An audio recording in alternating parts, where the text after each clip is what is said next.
Alors, continuons à parler d'économie. Cet après-midi, le Dow Jones était en hausse de 1300 points. Le dollar américain s'échangeait en hausse de 1,75 % par rapport aux autres monnaies. Il est clair que la communauté des investisseurs et la communauté des affaires aux États-Unis sont satisfaites. Alors, est-ce que c'est la même réaction chez nous, chez les gens d'affaires d'ici? Donald Trump, vous le savez, a promis un tarif de 10 % sur toutes les importations. Alors, pour y voir plus clair, nous recevons Norma Kozaya, vice-présidente à la recherche et économiste en chef au Conseil du patronat du Québec, et Jasmin Guénette, vice-président de la Fédération des entreprises indépendantes. Bonsoir à vous deux. Bonsoir. Bonsoir.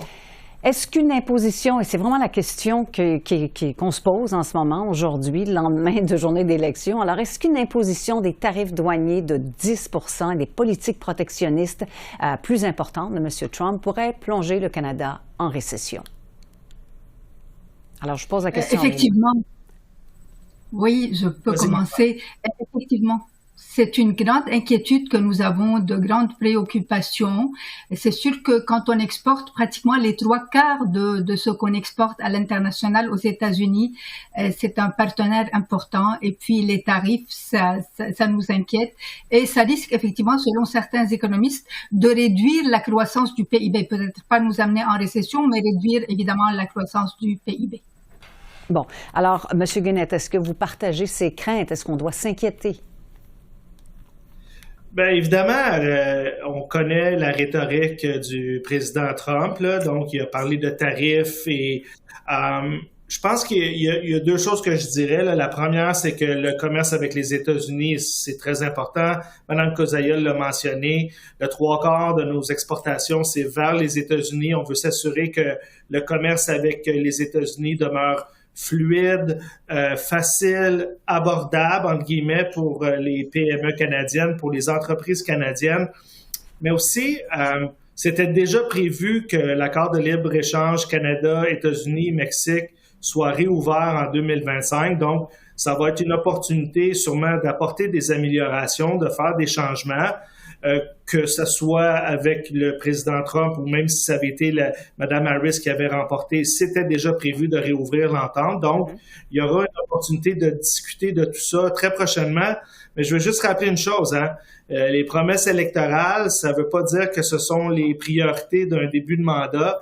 Et donc, nous, on veut s'assurer là, de voir un peu qu'est-ce qui sera sur la table avant de proposer des solutions pour s'assurer que nos PME canadiennes puissent échanger facilement avec les États-Unis. Bon, mais est-ce qu'on peut se dire que dans une renégociation, si on devait déchirer l'entente, la rouvrir et renégocier, est-ce que, par exemple, on pourrait espérer une exception pour les exportations d'énergie, d'électricité, de pétrole, par exemple? Madame Kozaya.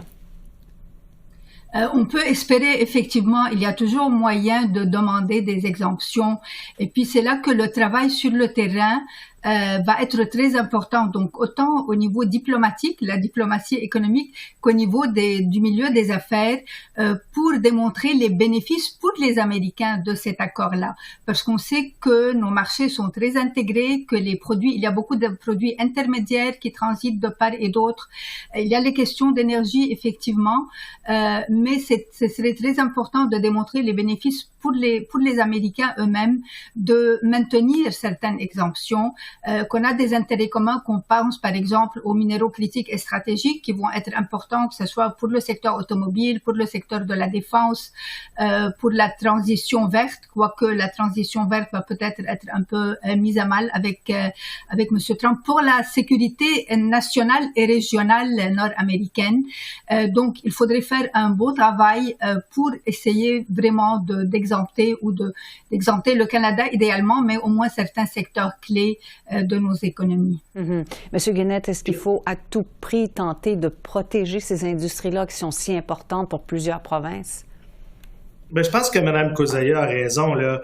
Les échanges commerciaux entre le Canada et les États-Unis, c'est bénéfique pour les deux côtés de la frontière.